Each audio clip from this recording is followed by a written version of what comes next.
The dust cloud on the horizon was the last thing Hannah Bradford saw before her knees buckled beneath her, and the world went dark. She had been sick for 3 days, burning with fever as the wagon train pressed westward across the Montana Territory in the summer of 1878.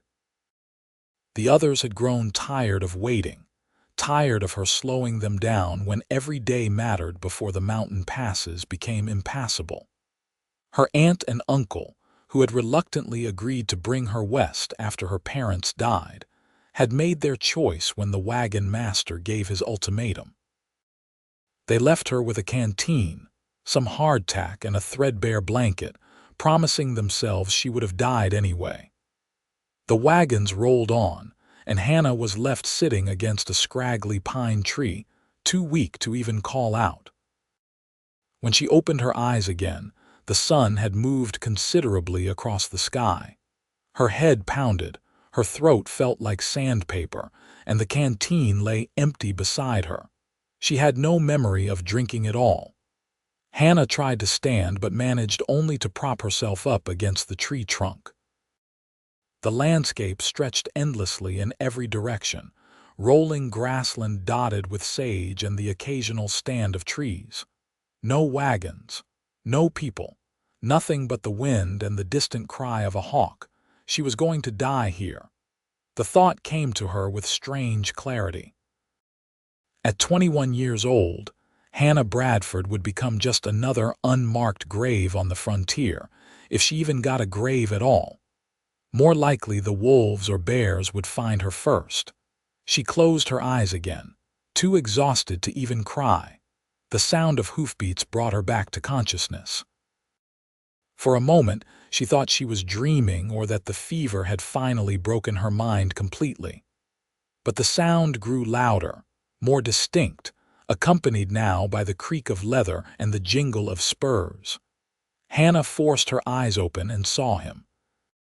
He sat astride a paint horse, a tall figure silhouetted against the late afternoon sun. As he drew closer, she could make out more details. He wore typical cowboy gear, worn leather chaps over dark trousers, a blue shirt faded from many washings, and a wide-brimmed hat that shaded his face. A gun belt hung at his hip and a bedroll was tied behind his saddle. He reined in his horse about 10 feet away and sat there for a moment, studying her. "Please," Hannah managed to croak out, her voice barely audible. "Water." He dismounted in one fluid motion and approached cautiously, one hand resting on his gun. When he got close enough to see her properly, his posture relaxed slightly. He pulled a canteen from his saddle and knelt beside her, supporting her head as he brought the water to her lips. "Slow," he said, his voice deep and rough from disuse. "Take it slow or you will be sick." Hannah wanted to gulp the water down, but she forced herself to sip slowly. The cool liquid was the most wonderful thing she had ever tasted. After a few sips, he pulled the canteen away despite her small sound of protest. "More in a minute," he said. "You have been out here long." "I do not know," Hannah admitted. "The wagons left this morning, I think. Maybe yesterday. I had fever." His jaw tightened, and she saw anger flash in his eyes, though it did not seem directed at her. In the better light, she could see his face clearly now. He was perhaps 25 or 26, with strong features weathered by sun and wind. Dark hair curled slightly at the edges beneath his hat, and his eyes were a startling gray-green like sage after rain. A few days' worth of stubble shadowed his jaw. "They just left you." His voice was carefully controlled, but she could hear the fury underneath. "I was slowing them down." The wagon master said they could not wait anymore. Hannah felt tears prick her eyes. "My aunt and uncle, they had already done so much, taking me in after my parents died of cholera. I cannot blame them for choosing their own survival." "I can," he said flatly. He gave her another small drink of water, then sat back on his heels. "Can you ride?" "I think so, if you help me up." He nodded once, then stood and moved to his horse. The animal was well trained, standing perfectly still as he untied his bedroll and spread it on the ground. Then he came back to Hannah, and with surprising gentleness for such a large man, he lifted her as though she weighed nothing. He settled her on the bedroll. "Rest here while I make camp. Sun will be down in a few hours and you are in no condition to travel. We will head out at first light." "Where are you taking me?" Hannah asked. He paused in the act of unsaddling his horse. "There is a town about 2 days' ride northeast of here. Wallace, over the Idaho border. It is a mining town, rough but growing. You should be able to find work there, make a new start." "I have no money to pay you for your trouble." "Did I ask for money?" He pulled the saddle off and set it nearby, then began rubbing down the horse with a handful of grass. "My name is Quinn Vance. I have a small ranch about 20 miles east of Wallace. Was heading back from delivering some horses to the army fort when I saw your tracks." Hannah Bradford. She watched him work, his movements efficient and practiced. "Thank you, Mr. Vance. You saved my life."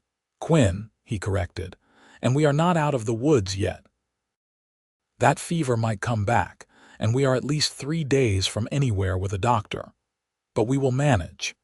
He said it with such certainty that Hannah found herself believing him. She watched as he gathered wood and built a small fire, then produced a battered pot and some coffee from his saddlebags.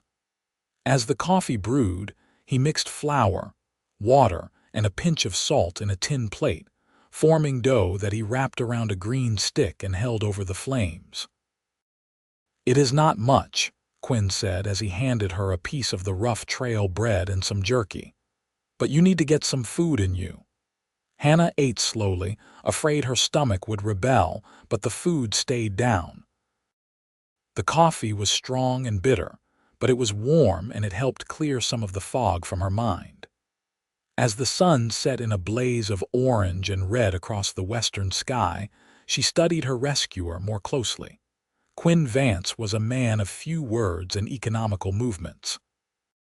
He did not waste energy or breath, but there was something solid about him, something dependable. He had found her dying and had not hesitated to help. In her experience, that kind of kindness was rare, especially on the frontier where everyone was struggling just to survive. "How long have you had your ranch?" she asked, more to break the silence than out of real curiosity. He looked up from the fire, seeming surprised by the question. "About 3 years. Bought the land with money I saved from cowboying and working various jobs. It is not much yet, just a small cabin and some grazing land. Got about 50 head of cattle and a dozen horses. I breed and train the horses mostly. More profitable than beef and I prefer working with them." "You work it alone?" "Mostly. I hire help sometimes during roundup or when I have a large training order. But generally, yes, it is just me." He poured more coffee into his tin cup. "Gets lonely sometimes, but I prefer it to being around people who will leave a sick woman to die in the wilderness." There was a bitterness in his voice that spoke of past hurts. Hannah wanted to ask more, but exhaustion was pulling at her. Quinn must have noticed because he stood and arranged his saddle as a pillow, then gestured to his bedroll. "You sleep there. I will keep the fire going and keep watch." "You need rest too," Hannah protested weakly. "I will sleep tomorrow when you can keep watch. Tonight you rest." Too tired to argue, Hannah lay down on the bedroll. It smelled of leather, horse, and something else, something masculine and not unpleasant. She thought she would lie awake worrying about her situation, about the uncertain future that lay ahead. But instead, she fell asleep almost instantly. The sound of the crackling fire and Quinn's steady presence giving her the first sense of safety she had felt in months. The next 3 days passed in a haze of riding and rest. Quinn set an easy pace, mindful of Hannah's weakened condition. They rode double on his horse, Hannah sitting in front of him, his arms on either side of her as he held the reins. It should have been awkward or uncomfortable, pressed against a strange man like that, but instead, Hannah felt safe. Quinn kept up a steady stream of quiet commentary, pointing out landmarks and wildlife, telling her about the country they were passing through. "That is elk sign there," he said on the second day, pointing to tracks near a stream where they had stopped to water the horse. "Big herd passed through here maybe yesterday, and see those scratches on that tree, bear marking his territory." "Is it safe?" Hannah asked nervously. "Safe enough. Bears mostly want to avoid us as much as we want to avoid them. You make noise, let them know you are coming, and they will usually leave you be. It is the surprised bear that is dangerous, or a mother with cubs." He helped her remount. "Mountain lions are more of a concern, but they are shy. Mostly hunt at dawn and dusk." As they rode, Quinn told her more about Wallace and the surrounding area. The town had grown up around silver mines, and while it was rough, it had churches, schools, and respectable families alongside the saloons and gambling halls. There was a boarding house run by a widow named Mrs. Peterson who might have a room available and might know of work for a woman alone. "What kind of work?" Hannah asked. "Sewing, washing, cooking. Some women run boarding houses or restaurants. A few teach school if they have education." He paused. "What did you do before?" "I helped my mother with her sewing. She was a seamstress, quite skilled. She taught me everything she knew. Before that, I had 3 years of school, and my father taught me to read and write well. He was a clerk before the cholera took him." "Then you will have options," Quinn said with satisfaction. "Wallace needs skilled seamstresses. With the mine owners getting rich, their wives want fancy dresses, and the town is trying to attract more families, so teachers are always needed." On the third evening, they camped beside a creek lined with cottonwood trees. Hannah felt stronger now, the fever completely gone, replaced by a restless energy. After they ate, she helped Quinn clean the dishes in the creek, scrubbing the tin plates with sand. "You do not have to do that," he said, but she could tell he appreciated the help. "You have done everything for 3 days. I need to feel useful." She glanced at him as they worked side by side. "Why did you help me, Quinn? Really? Most men would have just kept riding." He was quiet for a long moment, his hands still in the water. "5 years ago, my younger sister got sick on the trail west. Our parents had died the year before, and it was just the two of us trying to make it to Oregon. When Sarah got sick, the wagon train left us both. I was 18, she was 15. I did everything I could, but she died anyway. Buried her in the middle of nowhere with only a pile of rocks to mark the spot." Hannah's heart clenched. "I am so sorry." "I survived, made my way to Montana, then Idaho, worked any job I could find. Saved my money and bought my land. But I swore if I ever came across someone in trouble like that, someone left behind, I would not just ride past. Could not live with myself if I did." He pulled his hands from the water and dried them on his pants. "So when I saw those wagon tracks, saw where they had stopped and then moved on but spotted your footprints staying behind, I had to check. I am grateful you did, and I am sorry about your sister. Me too." He looked up at the darkening sky. She would have been 20 now. "Probably married with children." He shook his head as if to clear it. "Anyway, that is why I stopped. Could not leave you any more than I could have left Sarah if someone had been there to help her." They sat by the fire afterward, and Hannah found herself studying him in the flickering light. Quinn Vance was not a handsome man in the classical sense. His features were too rough, too weathered by hard living. But there was something compelling about him, something solid and true. He was a man who kept his word, who helped people who needed help, who had known loss and survived it. "What about you?" Quinn asked suddenly. "How did you end up on a wagon train west?" Hannah wrapped her arms around her knees. "After my parents died, I had nowhere to go. My mother's sister and her husband, they agreed to take me in, but they were planning to go west anyway. Uncle Thomas wanted land, wanted to farm in Oregon. They said I could come along, earn my keep by helping with the children and the work. She stared into the fire. But I think they always resented me. Another mouth to feed, another person slowing them down. When I got sick, it gave them an excuse to be rid of me. That is a hard thing to learn about family. I suppose I learned they were not really family, not in the ways that matter. Family does not abandon you when things get difficult. She glanced at him. You could have left me too. You did not owe me anything.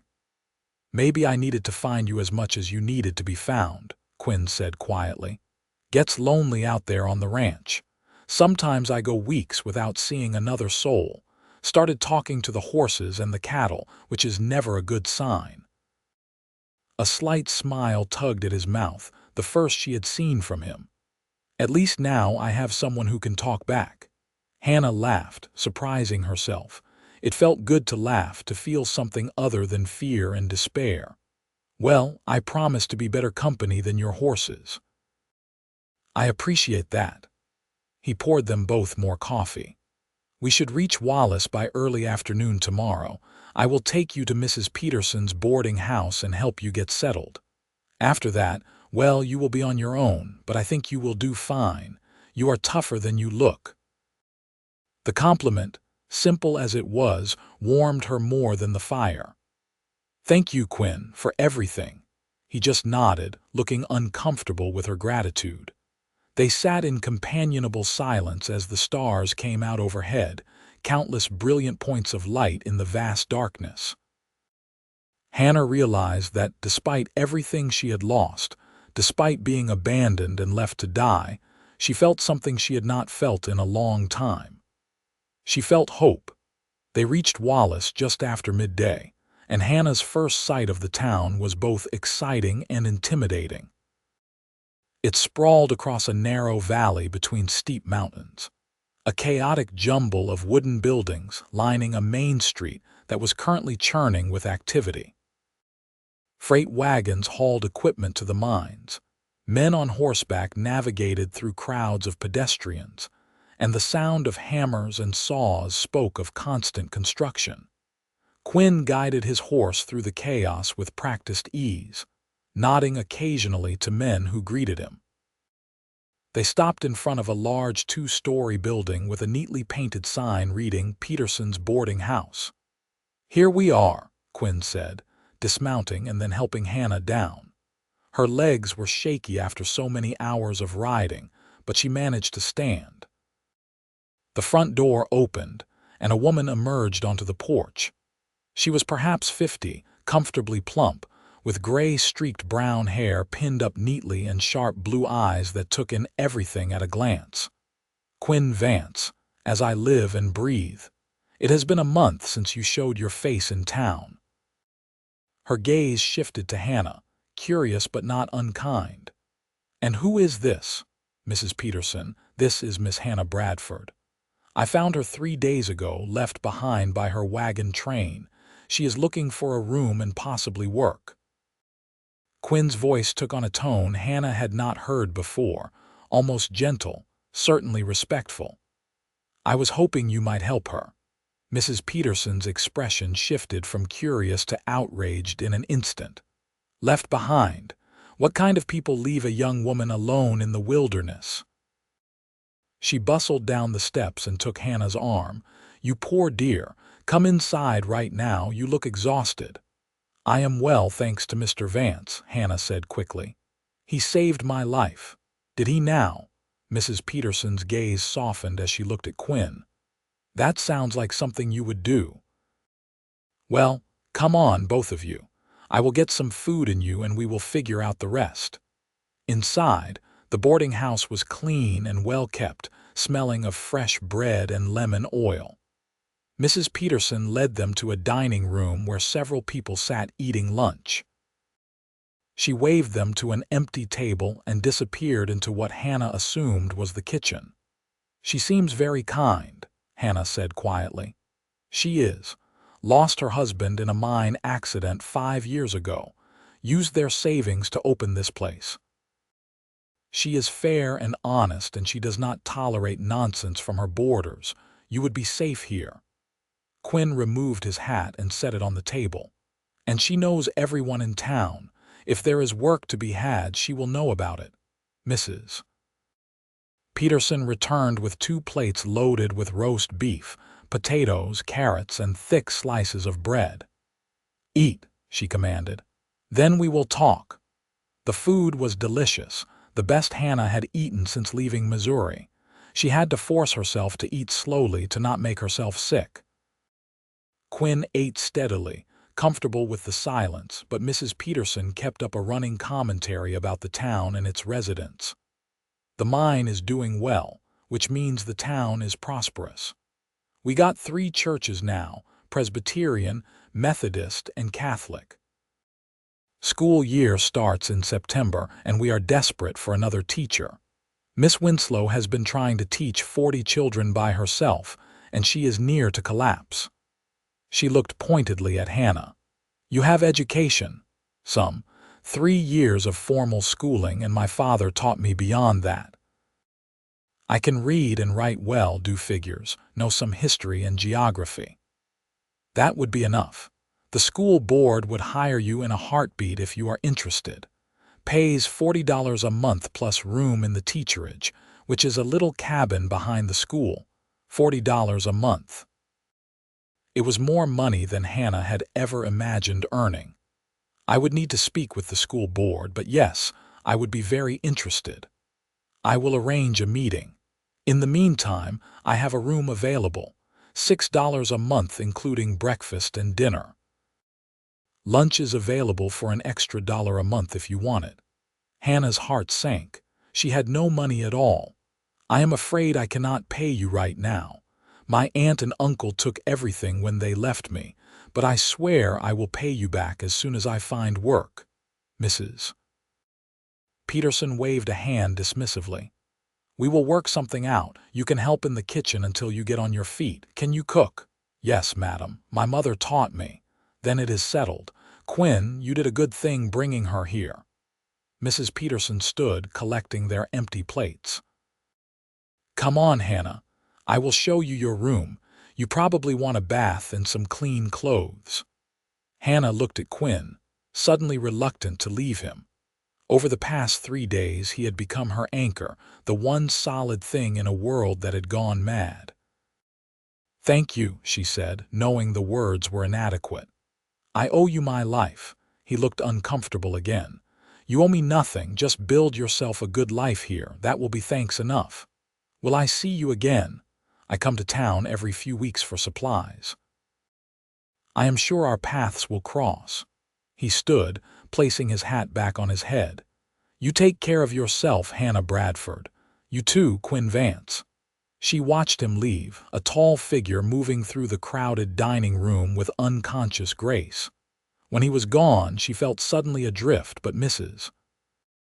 Peterson's brisk voice pulled her back to the present. "Come along, dear. That man is not going anywhere. He will be back." The room Mrs. Peterson showed her was small but clean, with a narrow bed, a washstand, a small wardrobe, and a window overlooking the main street. After months of sleeping in a cramped wagon and then 3 nights on the ground, it looked like luxury to Hannah. "I will have the boys bring up hot water for a bath," Mrs. Peterson said, "and I think I have some dresses that might fit you. We are about the same height, though I am considerably rounder." She smiled. "My boarding house has become something of a way station for women starting over. You are not the first to arrive with nothing but the clothes on your back, and you will not be the last. We women have to look out for each other out here." Hannah felt tears sting her eyes. "Why is everyone being so kind to me?" "Because that is what decent people do, dear. And because most of us have been where you are, lost and alone and scared. The frontier is hard on women, but it also offers opportunities we would never have back east. You can make something of yourself here, be something more than just some man's wife or someone's poor relation." She patted Hannah's shoulder. "Now let me get that water. You rest." After Mrs. Peterson left, Hannah sat on the bed and looked around the room. This was hers, at least for now. A space that belonged to her that she did not have to share with anyone. She had a place to sleep, the promise of work, and people who seemed genuinely interested in helping her succeed. And she had met Quinn Vance. She found herself thinking about him as she bathed, scrubbing away days of trail dust. He had asked nothing of her, expected nothing. He had simply helped because he could, because his own grief and loss had taught him the value of kindness. She wondered about his ranch, about his life out there alone. Did he really prefer solitude, or was it just easier than risking connection with people who might leave or disappoint him? Hannah understood that feeling. She had lost so much over the past 2 years, her parents, her home, the future she had imagined for herself. Her aunt and uncle's abandonment had been the final blow, confirming what she had feared, that she was ultimately alone in the world. But now, perhaps things could be different. Perhaps she could build something new here, create a life worth living. The next 2 weeks passed in a blur of activity. Hannah met with the school board, a group of stern-faced men who seemed skeptical until she demonstrated her abilities. She read passages from books, solved arithmetic problems, and discussed educational philosophy with a confidence that surprised even herself. By the end of the interview, they had offered her the teaching position starting in September, just 6 weeks away. She worked in Mrs. Peterson's kitchen in the meantime, helping prepare meals for the boarders and learning the rhythms of the town. Wallace was rough around the edges, but it was also vibrant and alive. The mines operated around the clock, and the town never really slept. There were fights occasionally, usually fueled by whiskey and boredom, but there was also community. The churches held socials, families gathered for picnics, and people looked out for each other.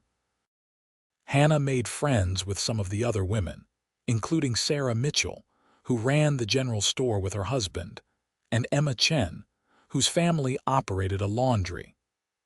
Both women had come west seeking better lives, and both had found them through hard work and determination.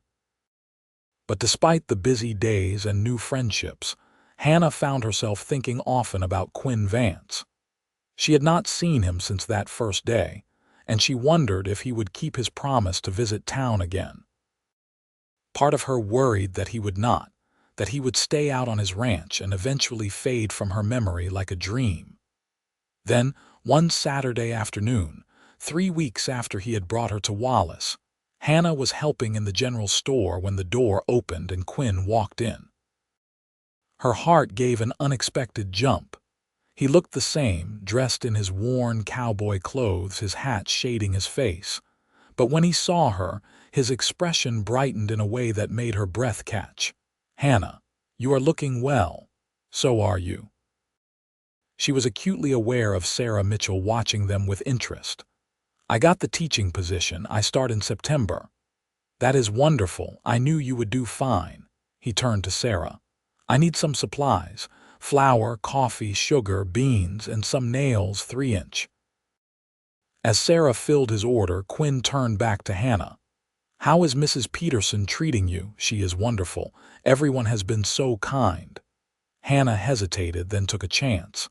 "Are you staying in town tonight?" "I had planned to. Need to get an early start back tomorrow." He studied her face. "Why?"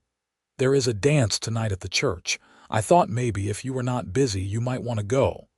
The words came out in a rush and Hannah felt her cheeks heat. "I mean, you do not have to. I just thought it might be nice." Something shifted in Quinn's expression, a softness entering his eyes. "I would like that. What time?" 7 o'clock. "I could meet you there or you could call for me at the boarding house." "I will call for you at 6:45. He paid Sarah for his supplies. "I will see you tonight, Hannah." After he left, Sarah turned to Hannah with a knowing smile.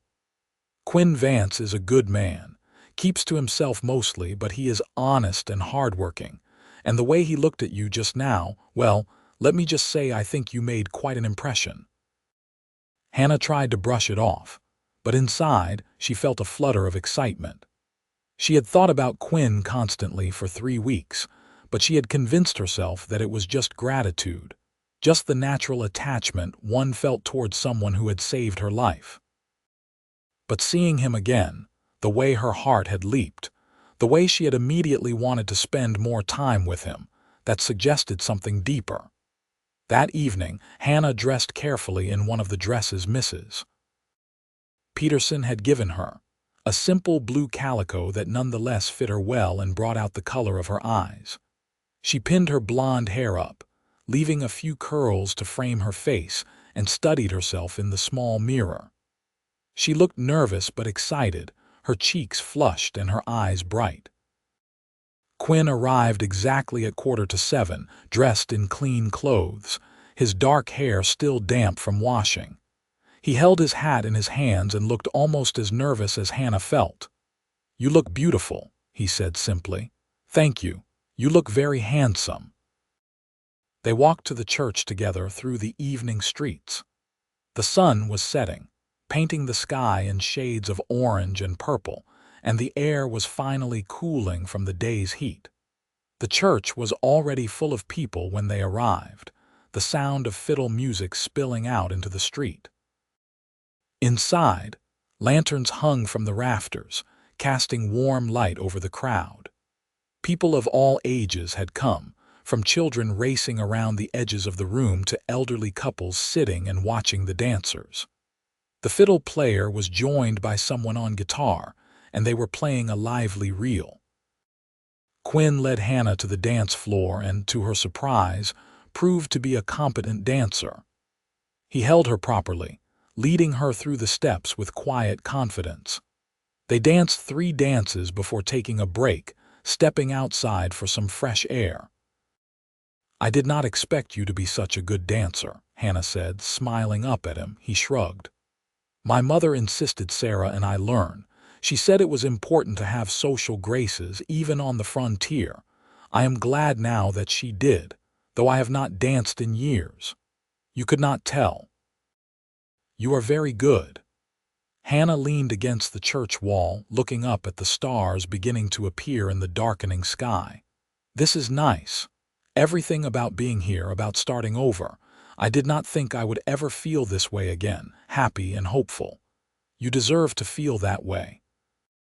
After what you went through, you deserve every good thing." Quinn moved to stand beside her, his shoulder almost touching hers. "I am glad I found you that day, not just because I could help, but because I got to know you. You are a remarkable woman, Hannah Bradford." She turned to look at him, and the intensity in his gaze made her breath catch. "I am just ordinary. No, you survived being abandoned, survived fever and exposure, and then you came here and immediately started building a new life. Most people would have collapsed under all that. But you kept going." He reached out and gently tucked a loose curl behind her ear, his fingers lingering against her cheek. "That is not ordinary." Hannah's heart was pounding. They were standing so close, and she could see every detail of his face in the fading light. The urge to lean into him, to close the small distance between them, was almost overwhelming. "Quinn," she whispered, not even sure what she wanted to say. He seemed to understand anyway. Slowly, giving her time to pull away if she wanted, he leaned down and kissed her. It was gentle and sweet, a question more than a demand. Hannah answered by rising on her toes and kissing him back, her hands coming up to rest on his chest. When they finally pulled apart, both were breathing hard. Quinn rested his forehead against hers. "I have been wanting to do that since the day I found you. I know it is too soon. I know I have no right, but Hannah, I cannot stop thinking about you." "I cannot stop thinking about you either. I tried to tell myself it was just gratitude, but it is more than that. I do not know what it is, but it is more." She pulled back enough to see his face. But you live 20 miles away and I am just starting my teaching position. I do not know how this could work." "I do not know either," Quinn admitted, "but I would like to try. I could come to town more often, every week instead of every few weeks. We could write letters, and maybe in time we could figure out something more permanent." "I would like that," Hannah said, smiling. "I would like that very much." They returned to the dance and spent the rest of the evening together, dancing and talking and simply being in each other's presence. Hannah met some of Quinn's few friends in town, men who ranched or worked as freighters, and they all seemed surprised but pleased to see him with her. It was clear that Quinn was respected, even if he was not especially social. When the dance ended, Quinn walked Hannah back to the boarding house. They stood on the front porch, reluctant to say goodbye. "I will be back next Saturday," Quinn promised, "and I will write to you during the week." "I will write back." Hannah squeezed his hand. "Be safe going home tomorrow." "I will." He kissed her once more, a lingering kiss that promised more to come. "Good night, Hannah." "Good night, Quinn." She watched him walk away into the darkness, then floated upstairs to her room. Mrs. Peterson was waiting in the hallway, a knowing smile on her face. "That young man is smitten with you, and you with him if I am not mistaken." Hannah laughed, too happy to be embarrassed. "I think you are right." "Good. Quinn Vance needs someone like you in his life. He has been alone too long, carrying too much grief. And you need someone who will never leave you, who will always choose you first. I think you two might be exactly what each other needs." Over the following weeks, Quinn kept his promise. He came to town every Saturday without fail, and they spent the day together, walking, talking, and getting to know each other in all the small ways that mattered. Hannah learned that Quinn loved horses more than cattle, that he could play the harmonica, that he had a dry sense of humor that showed itself at unexpected moments. Quinn learned that Hannah sang while she worked, that she was afraid of spiders but not snakes, that she dreamed of someday writing a book about her experiences. They also wrote letters, long, rambling missives that revealed their thoughts and feelings in ways that face-to-face conversation sometimes could not. Hannah treasured every letter, keeping them tied with a ribbon in her dresser drawer. When September came and the school year started, Hannah threw herself into teaching with enthusiasm. She had 19 students ranging in age from 6 to 14, and while they were a handful, she loved the work. The children responded to her patience and warmth, and even the most difficult students began to settle down and learn. Quinn came to visit her at the school one afternoon, bringing apples from a tree on his property. The children were fascinated by him, asking dozens of questions about ranching and horses and life in the wilderness. Quinn answered them all with surprising patience, and Hannah saw yet another side of him, the gentle way he interacted with the curious children. After the students left for the day, Quinn helped Hannah clean the classroom. "You are a natural teacher," he said. "Those children adore you. They are good students. They want to learn, they just need someone to show them how." Hannah wiped down the chalkboard. "Thank you for the apples." "That was thoughtful." "I was thinking," Quinn said slowly. "Winter is coming in a few months. The snow gets deep here, and the road between my ranch and Wallace can become impassable for weeks at a time." Hannah's heart sank.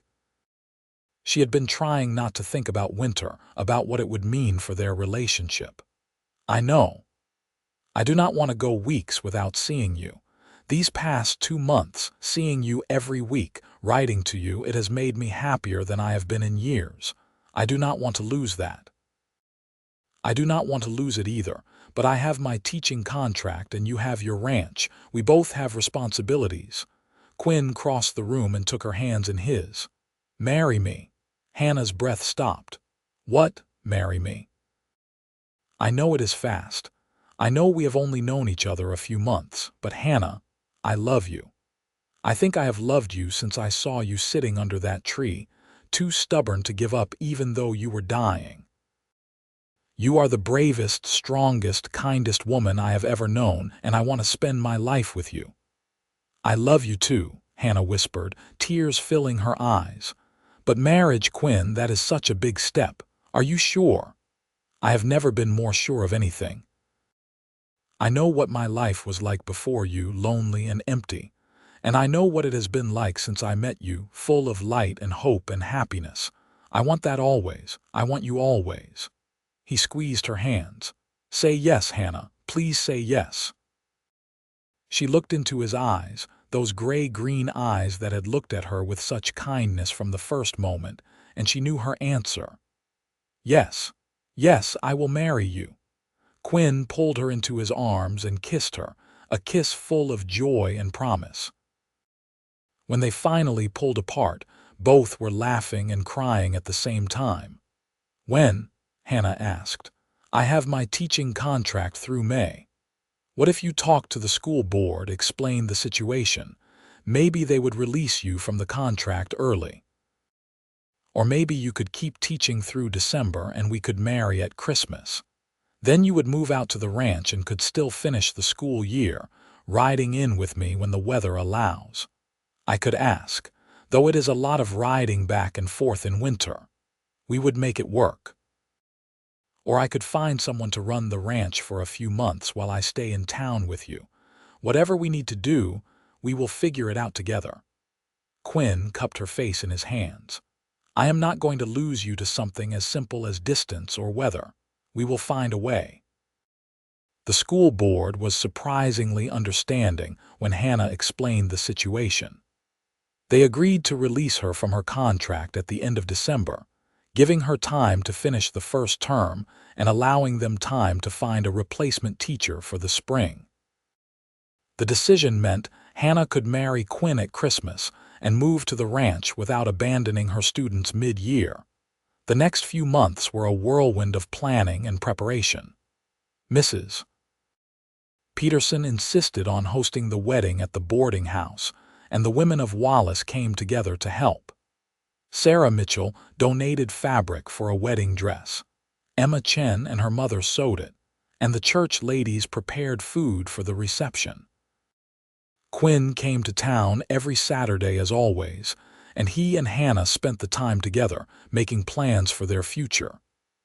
He described the ranch in detail, the little cabin he had built with his own hands, the barn, the corrals. He promised to add a room to the cabin before she moved in, giving them more space. Hannah appreciated his efforts, but she assured him she did not need luxury, just a home they could build together. As winter set in, snow began to fall in the mountains, but the roads remained passable. Quinn continued his weekly visits, though sometimes he had to stay an extra day when storms blew through. Hannah did not mind. She treasured every moment they spent together, every conversation, every kiss stolen in quiet corners. The children in her class were excited about her upcoming wedding. Several of the girls asked endless questions about her dress and the ceremony, while the boys wanted to know all about Quinn's ranch. Hannah used their interest as teaching opportunities, having them practice their arithmetic by calculating how much supplies would cost for a wedding or improve their writing by composing wedding invitations. Finally, December arrived, and with it, Hannah's last week of teaching. On her final day, the students presented her with a handmade quilt, each square decorated with drawings and messages. Hannah cried as she thanked them, promising to visit whenever she came to town. The wedding was set for December 23rd, allowing time for preparations, but early enough that heavy snows hopefully would not prevent guests from attending. The boarding house was decorated with pine boughs and red ribbons, and the smell of cinnamon and baking filled the air. On the morning of her wedding, Hannah woke early, too excited to sleep. Mrs. Peterson brought her breakfast in bed, a tradition she maintained for special occasions, and then helped her dress. The wedding gown was simple but beautiful, made of cream-colored wool with lace at the collar and cuffs. Hannah had never owned anything so fine. "You look like an angel," Mrs. Peterson said, tears in her eyes. "I am so proud of you, Hannah. You came here with nothing and look at you now.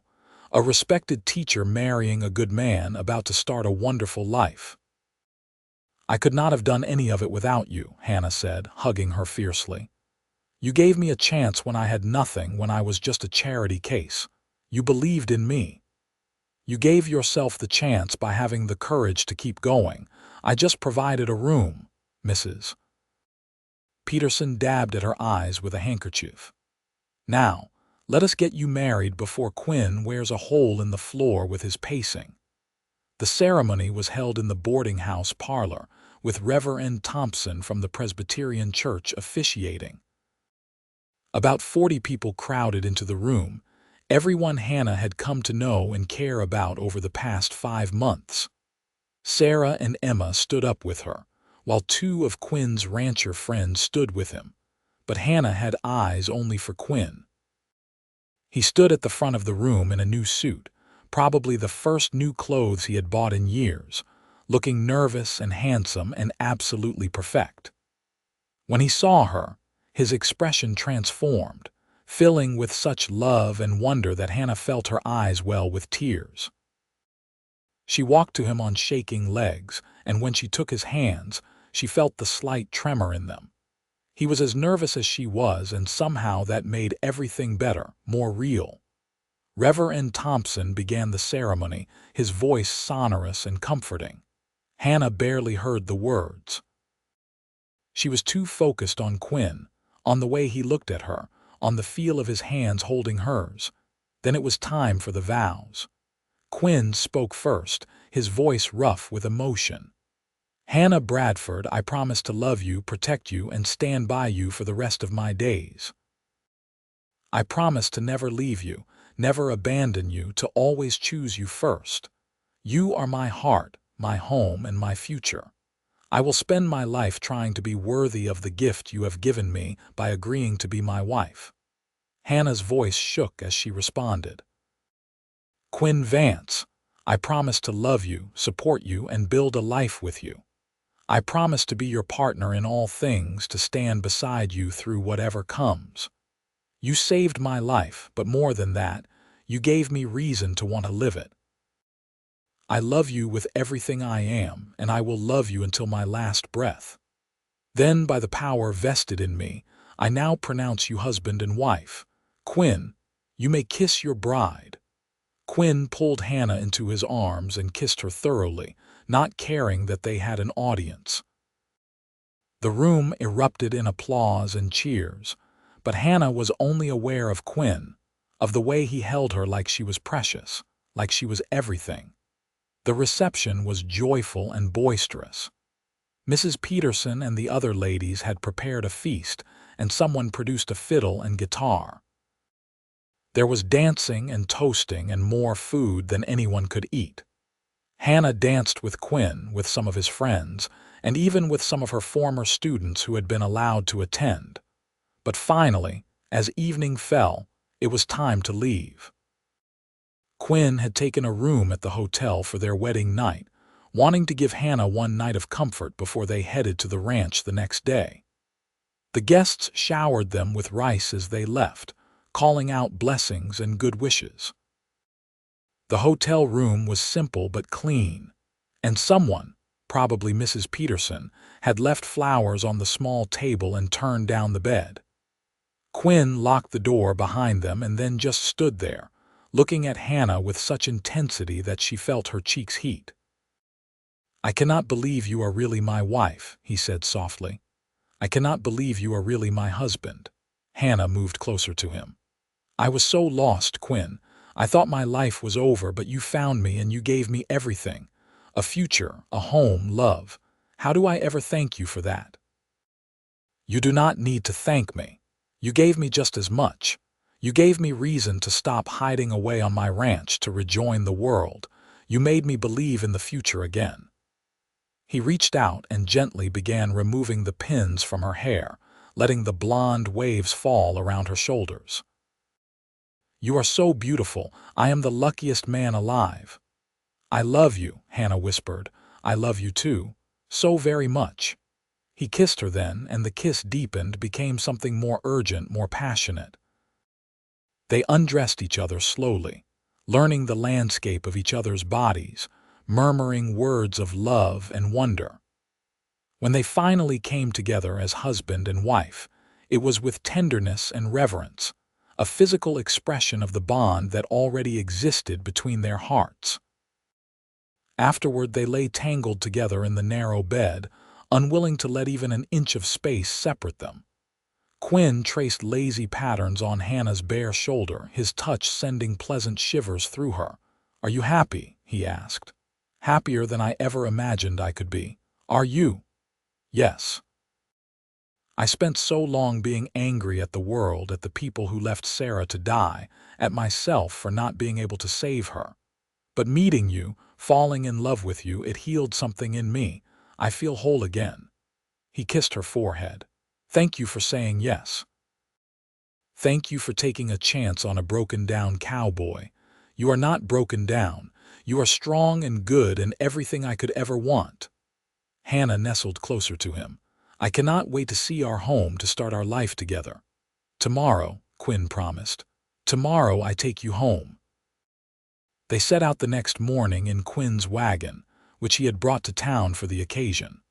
Their belongings, such as they were, filled only a few crates in the back.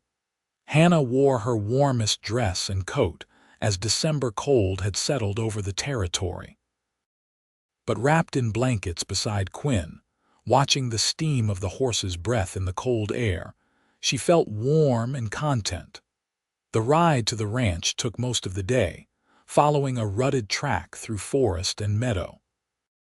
Quinn pointed out landmarks along the way, showed her where elk often grazed and where a stream ran full in spring. He told her about his neighbors, scattered ranchers who lived miles apart but helped each other when needed. Finally, as the sun was beginning to set, they crested a rise and Quinn pulled the horses to a stop. "There, that is home." Hannah looked down into a valley sheltered by pine-covered hills. A small cabin sat near a creek, smoke rising from its chimney. A barn and several corrals stood nearby, and horses grazed in a fenced pasture. Snow dusted the ground, but the scene was peaceful and beautiful, exactly what Hannah had imagined. "It is perfect," she breathed. Quinn smiled, looking pleased and relieved. "Let us get you inside where it is warm." He had clearly been preparing for her arrival. The cabin was spotlessly clean. Firewood was stacked beside the hearth, and the fire burning in the fireplace had been banking carefully that morning to last the day. The interior was simple but well made, with a main room that served as kitchen, dining, and living area, a small bedroom, and the new addition Quinn had built, which would serve as a second bedroom or workroom. "I know it is not much," Quinn said, looking around critically. "It is rough compared to what you are probably used to. Quinn, I was living in a wagon and sleeping on the ground when you found me. This is a palace." Hannah turned in a circle, taking it all in. "It is wonderful. It is ours," he relaxed, smiling. "You can change anything you want. Add curtains, rearrange furniture, whatever makes it feel like home to you." Over the next few weeks, Hannah did exactly that. She sewed curtains from fabric Quinn brought from town, arranged their few books on a shelf he built, and organized the kitchen to her liking. She learned the rhythms of ranch life, getting up before dawn to help Quinn with the morning chores, spending the days cooking, cleaning, and working on small projects. In the evenings, they sat by the fire, Quinn repairing tack or whittling while Hannah sewed or read aloud from books. It was hard work, much harder than teaching had been, but Hannah found she loved it. She loved working beside Quinn, loved the satisfaction of tending the animals and seeing them thrive, loved the quiet beauty of the land. Most of all, she loved building something with her husband, creating a life and home that belonged to them both. Winter settled in hard in January, bringing heavy snows that isolated them for weeks at a time. But far from feeling trapped, Hannah treasured this time. They were forced to rely entirely on each other, to be creative in their entertainment and careful with their resources. Quinn taught her to play cards and checkers. She taught him to dance better, humming tunes while they waltzed around the cabin. They talked for hours, sharing stories from their pasts, dreams for their future, observations about everything and nothing. "I never thought I could be this happy," Quinn told her one night as they lay in bed, listening to wind howl outside. "I had accepted that my life would be lonely, that I would just work my land until I got old and died. But now I cannot imagine life without you." "You do not have to imagine it," Hannah said, snuggling closer. "I am here and I am not going anywhere. Promise? I promise." "We chose each other, Quinn. That means something. That means everything." In March, the snows began to melt and life returned to the valley. Quinn started working with the horses again, training the new colts and preparing several for sale. Hannah planted a garden, carefully nurturing seeds that would provide vegetables through the summer and fall. They made trips to town occasionally, and Hannah was delighted to see her friends and catch up on news. But she was always happy to return to the ranch, to the peace and purpose she had found there. Spring brought another change. Hannah realized she was pregnant. She told Quinn one evening after dinner, nervous about his reaction. They had not specifically talked about children, though she assumed they both wanted them eventually. Quinn's face went through a series of expressions: shock, wonder, and finally pure joy. "A baby. We are going to have a baby. Yes, I think it will be born in October." Hannah watched him anxiously. "Are you happy?" "Happy, Hannah, I am thrilled, terrified but thrilled." He pulled her into his arms. "A child, our child, I cannot believe it." They spent the rest of the evening making plans, deciding how to convert the second room into a nursery, discussing names, imagining what their child would be like. Quinn was tender and solicitous, already worrying about Hannah's health and whether they were too far from a doctor. "Women have babies out here all the time," Hannah reassured him. "Mrs. Peterson said she would help when the time came, and Emma's mother has delivered dozens of babies. I will be fine." "I could not bear it if something happened to you," Quinn said seriously. "You are everything to me." "Nothing will happen. I am strong and we will be careful. Everything will be fine." The pregnancy progressed smoothly through the summer. Hannah continued to work as much as she could, though Quinn tried to prevent her from doing anything too strenuous. She found his protectiveness both touching and occasionally frustrating, but she understood it came from love and fear of loss. In October, 2 weeks before the baby was due, Mrs. Peterson came to stay at the ranch, bringing Emma's mother with her. Quinn had ridden to town specifically to bring them back, wanting to make sure help was available when Hannah went into labor. Labor began on a cool October morning. Hannah woke with cramping pains and knew immediately what was happening. She woke Quinn, who went immediately into a near panic until Mrs. Peterson took control, sending him to heat water and gather clean linens, keeping him busy and out of the way. The labor was long, lasting all through the day and into the night. Hannah had known it would be painful, but she had not quite anticipated the intensity of it. She clung to Mrs. Peterson's hand, to the sound of Quinn's voice when he was allowed in the room, focusing on the fact that soon she would hold her child. Finally, just after midnight, their son was born. He emerged red-faced and squalling, healthy and perfect. Mrs. Peterson cleaned him up and placed him in Hannah's arms, and Hannah felt her heart expand in ways she had not known were possible. "He is perfect," she whispered, tears streaming down her face. Quinn sat beside the bed, staring at his son with wonder. "He is so small. How can something so small be a whole person? Would you like to hold him?" Hannah asked. Quinn looked terrified but nodded. He accepted the bundled baby with exaggerated care, holding him as though he might break. "Hello, son. I am your father. I promise to protect you and love you and teach you everything I know. You are already the best thing I have ever helped create." They named him Samuel after Quinn's father, and he became the center of their world. Quinn proved to be a devoted father, getting up in the night to bring Samuel to Hannah for feeding, walking him when he was fussy, marveling over every tiny change and development. The years that followed were filled with hard work, joy, and love. The ranch prospered as Quinn's reputation for quality horses grew. They were able to add to their herd, hire seasonal help, and make improvements to the property. Hannah maintained her garden, preserved food for winter, and managed the household while caring for Samuel. When Samuel was 2, their daughter was born. They named her Sarah after Quinn's sister, and she had her father's gray-green eyes and her mother's blonde hair. Quinn cried when he held her for the first time, overwhelmed by emotion and memories.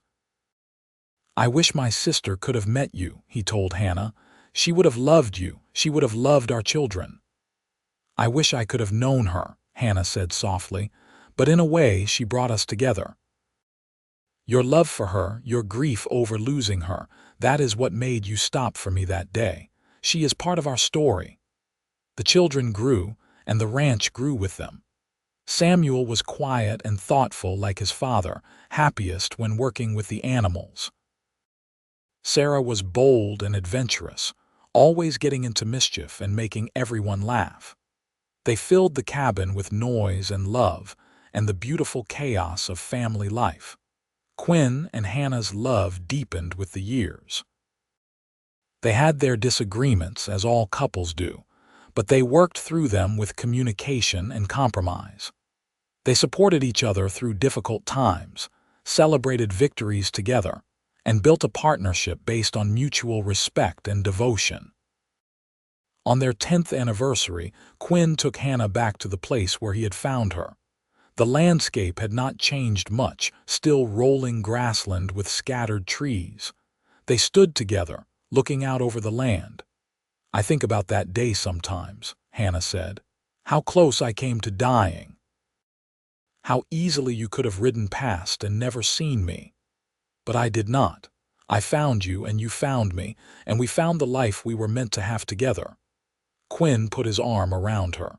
"You are the best thing that ever happened to me, Hannah Vance. These 10 years with you have been the happiest of my life."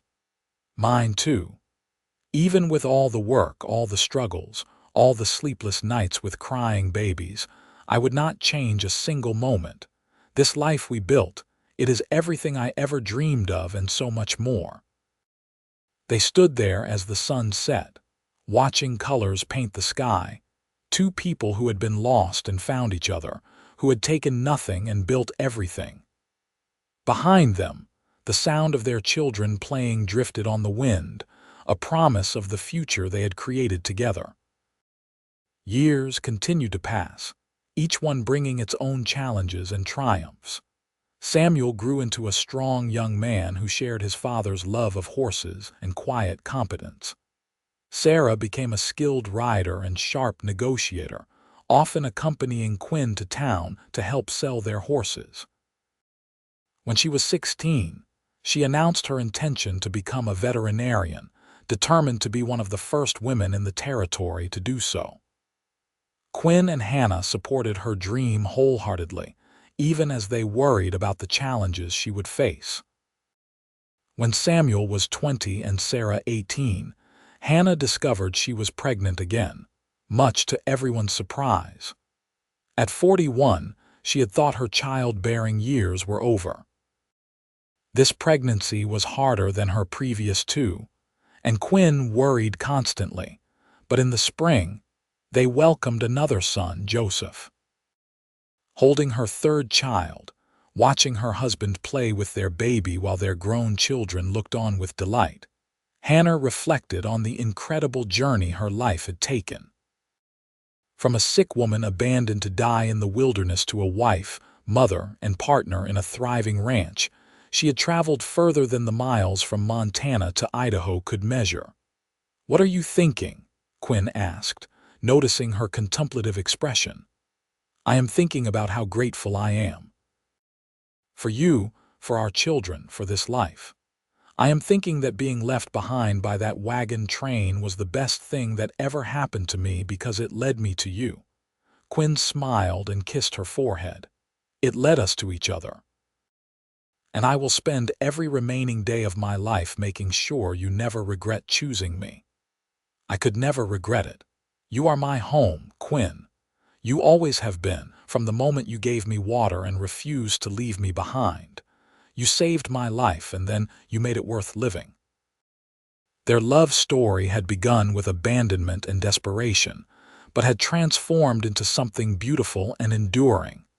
They had built a family, a home, and a legacy that would continue long after they were gone. Samuel would inherit the ranch and run it with his future wife. Sarah would become that veterinarian she dreamed of being, eventually returning to Wallace to practice. And Joseph, the baby of the family, would grow up surrounded by love and security, never knowing the fear and loss his parents had experienced. On their 25th anniversary, the whole family gathered at the ranch for a celebration. Samuel brought his wife and their 2 young children. Sarah came home from veterinary school with stories of her studies and adventures. Joseph, now an energetic 5-year-old, raced around with his niece and nephew. Friends from town made the journey, including Mrs. Peterson, now elderly but still sharp-witted and warm. As Hannah looked around at the gathering, at all the people who filled her life with love and meaning, she felt a profound sense of peace and gratitude. This was what surviving meant. Not just continuing to breathe, but truly living, building something meaningful, connecting with people in deep and lasting ways. That night, after everyone had left or gone to bed, Quinn and Hannah sat on the porch of their cabin, now expanded over the years to accommodate their growing family. The stars blazed overhead, and the sound of the creek provided gentle background music. 25 years, Quinn mused. Sometimes it feels like yesterday that I found you. Other times it feels like we have been together forever. Both are true, I think. The years pass quickly, but we have lived fully in each one. Hannah leaned her head on his shoulder. "Do you ever think about what your life would have been like if you had not found me that day?" "I try not to. It is too depressing to imagine. Probably I would have just kept working my ranch alone, growing old by myself, becoming more and more isolated. Eventually, I would have sold out and moved somewhere to live out my days. It would not have been much of a life." He tightened his arm around her. "Finding you was the moment everything changed. You brought light and love and purpose into my world. You gave me a reason to build something lasting. You did the same for me. I was so lost, Quinn. I had nothing and no one. I truly believed I was going to die alone and unmourned. But you stopped. You saw me when no one else would, and you refused to leave me behind. That changed everything." They sat in comfortable silence for a while, reflecting on all they had shared and all that still lay ahead. They were both in their late 40s now, no longer young, but still strong and healthy. They had years ahead of them, years to watch their grandchildren grow, to continue improving the ranch, to enjoy the fruits of their labor. "Promise me something," Hannah said softly. "Anything. Promise me we will grow old together. That we will have many more years like this, surrounded by family and love. I promise. I intend to be ornery and difficult and completely besotted with you well into my 80s. Quinn kissed the top of her head. "You are stuck with me, Hannah Vance. I am never letting you go." "Good. because I am never letting you go either. We found each other in the wilderness, and we will never be lost again." As they sat together under the stars, their hands clasped, and their hearts intertwined, Quinn and Hannah Vance embodied the enduring power of love, resilience, and the human capacity to build beauty from despair. Their story, which had begun with abandonment and near death, had become a testament to hope, to the possibility of redemption and transformation. The lonely cowboy had found the woman left behind, and together they had created something neither could have achieved alone. They had built a home, raised a family, and forged a love that would endure for all their remaining days. It was a love story for the ages, simple in its core truth but profound in its impact. And every time Quinn looked at Hannah, he remembered that moment when he had crested a rise and seen wagon tracks, when he had followed his instinct to investigate, when he had found a sick woman who refused to surrender to death. Every time Hannah looked at Quinn, she remembered the sound of hoofbeats that had pulled her back from the edge, the rough kindness in his voice as he gave her water, the certainty that she was finally safe. They had saved each other in every way that mattered. And in doing so, they had discovered the most important truth of all. That love, real love, is a choice made daily, a commitment honored through action, and a force powerful enough to transform even the darkest moments into opportunities for light. Their children grew and thrived, building their own lives while remaining close to their parents and to each other. The ranch continued to prosper, becoming known throughout the territory for its quality horses and the integrity of its owners. Quinn and Hannah aged gracefully, their love deepening with each passing year, their partnership strengthening through shared experience and mutual devotion. When Quinn was in his 60s, a young couple arrived at the ranch, the woman sick and the man desperate for help. They had been traveling west when she fell ill, and he was terrified of losing her.